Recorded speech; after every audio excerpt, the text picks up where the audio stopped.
appearances, Mr. Ken Hastings.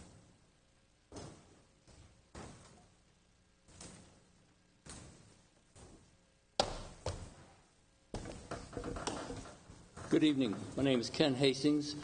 I'm with the Mason Springs Conservancy, and I'm well aware of your policy about things that are on the agenda, but I'm not clear on how to deal with things that are not on your agenda that I believe should be on your agenda. And to be clear about that, I believe that you are due some sort of a presentation from PGM on the questions you asked on January the 12th. But I don't see those on the agenda for this evening. I expected a presentation with PowerPoint and the whole bit because this was a big deal. It's a big deal when the majority of the Planning Commission says we need more information on what the effects of these regulations are on traffic safety and also on the environment. And I don't see that on the agenda tonight. And so my question is, when is that going to happen? Is it on the agenda and I missed it? Or are you going to do it at some later time? No, I won't respond to your question, Mr. Hastings. And staff who's in the audience, please correct me if I'm wrong. They are going to make a formal presentation this evening because that is the last item on the agenda. They're not only going to address the concerns that this planning body had in relationship to the previous time in terms of traffic, I think environmental, and I think there was a couple other adequate public facility issues that were brought to this body's attention. And they will brief, because we have new planning commission members who have not heard a lot of this, and they need to hear that so they can make their own decision. Is there a document somewhere that has this? I mean, I tried to come here prepared so I would know what was going on, and I don't see a document dedicated to this process. It was, from what I understand from Mrs. Pickrell, the recording secretary, it was on board docs. I read all the documents that are on board docs. I did not see even the questions you asked, much less the answers that you asked. So I'm not sure where this is going, and I'm sort of in no man's land here because this is important. The Planning Commission thought it was important. You didn't vote on the 12th because you wanted answers, and for years I've sat here and watched this whole process and wondered, okay, where's this going? What happens with adequate public facilities? What do they really mean? And why is the traffic always getting worse? And why is it that when I do my survey work in Mattawoman Creek, it's always dirtier than it was last year?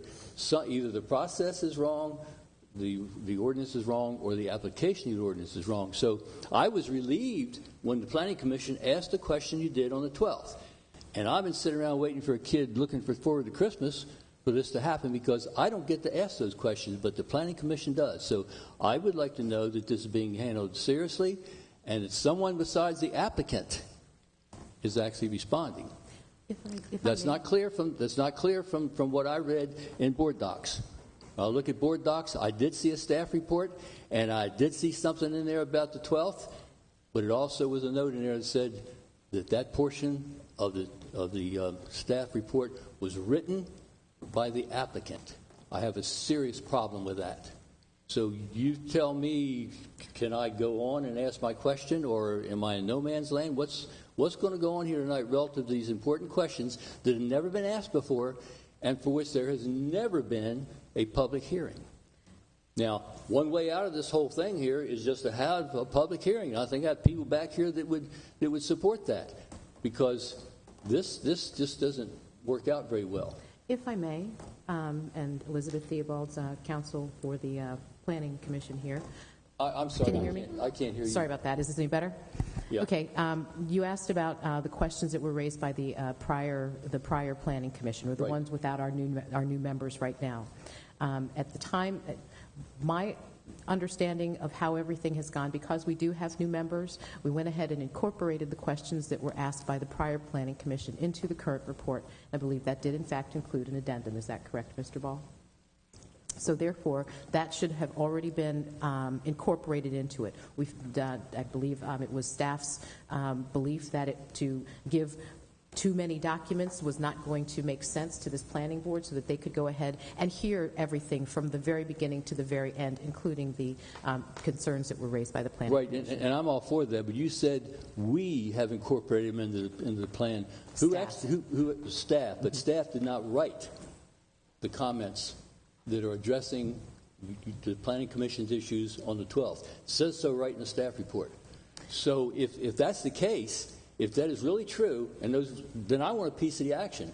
If the applicant is going to be allowed to provide a lens for you to look at, to see his view of the real world, I want to bring my own lens to the party. And one way to do that would be if you would provide a public hearing so that all sides can be heard. That's one of the reasons you have public hearings, so you can see the perspective of what's going on.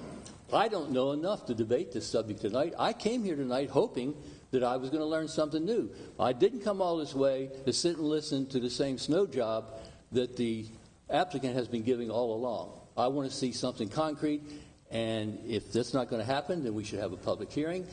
I should get my chance. These people back here that came tonight should get their chance, and if other people get the right pieces into the staff report, I want a piece of that action. Well, Mr. Hastings, staff are the experts on this. You have the environmental section, you have the adequate public facilities, and I would think in their presentation that they're going to address a lot of those issues that have been brought up. And I'm hoping that, and I've always thought that before, but I've read a lot of staff reports. I never saw one before where credit for the data in the document was given to the applicant. It's always been the staff, and I've always been ready to accept the fact that they are the experts. We pay them to be the experts. They do this day to day, and they know a lot more about this than I do. I come here to be educated. They're already educated. But I don't come here to be educated just to hear what the applicant has to say. So I'm going to sit here, and that's going to be my lens, because I've already read the report. And I know I can't talk about the report, and I don't want to talk about the report here. What I want to see, I'd like to see a public hearing to cover these areas that have never been covered before, and for which there's no precedent. And now you, the Planning Commission, only have the applicant's opinion to make your decision on, unless there's going to be a lot more to this report than you provided in board docs. Well, this body can certainly ask, especially the new members, can ask as many questions as they would like to staff. And some of those questions may be reflective of what some of the questions that we asked back, I don't know, several months ago. And I might have some questions, too, to ask staff. So we can certainly do our best we can to bring those issues to the light and have staff address them. Okay, and I'll be happy with it. I think you should probably start off with a statement of the questions to make sure that they're covered, because what I saw in the board docs was not that. Thank you. Thank you, Mr. Hastings.